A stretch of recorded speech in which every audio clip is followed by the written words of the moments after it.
ओम शांति।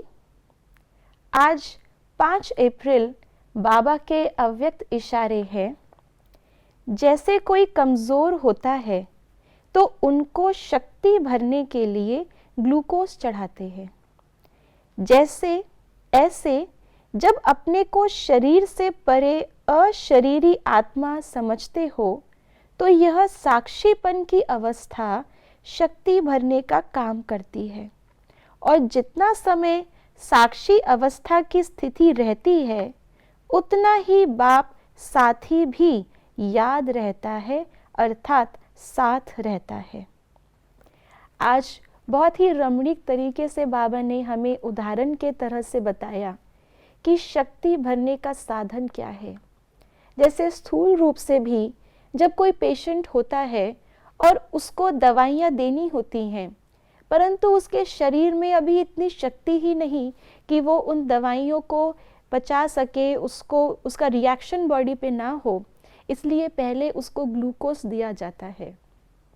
ऐसे ही बाबा ने कहा कि हम जब भी किसी परिस्थिति में होते हैं और शक्ति की कमी को महसूस करते हैं, उसका कारण है कि वो परिस्थिति हम पर उस समय हावी हो जाती है, हम उस परिस्थिति के वश में हो जाते हैं। तो हमें बाबा ने जो युक्ति बताई है आज इस इशारे के द्वारा, वो ये कि उस समय साक्षी हो जाना, अर्थात अपनी शक्तियों से जुड़ जाना। यदि कहीं से हम डिटैच हो रहे हैं तो अवश्य ही कहीं अटैच भी हो रहे हैं।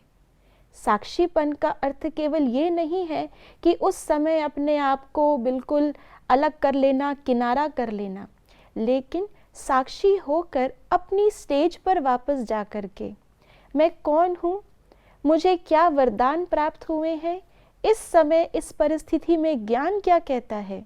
तो जितना हम ज्ञान से, अपने ओरिजिनल संस्कारों से, और जो बाबा ने कहा बाप को साथी बनाना, जितना हम उस तरफ अटैच होंगे उतना ही हम सहज परिस्थिति से डिटैच हो सकते हैं। तो ये साक्षीपन की स्टेज हमें हमारी ओरिजिनल शक्तियों से जोड़ती है। बाबा साथी बन जाता है जिसके आधार पे हम कोई भी परिस्थिति को अपने ऊपर हावी नहीं होने देते और शक्ति स्वरूप बन के फिर उस परिस्थिति को हम देखते हुए बाबा के साथ से सही उसका सल्यूशन हम ढूंढ सकते हैं।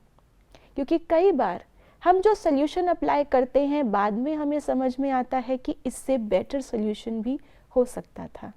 तो अवश्य ही जब पहले हमने वो सल्यूशन सोचा तो कहीं ना कहीं हमारी साक्षीपन में और बाबा के साथ से सही टचिंग आने में कोई ना कोई कमी रह गई।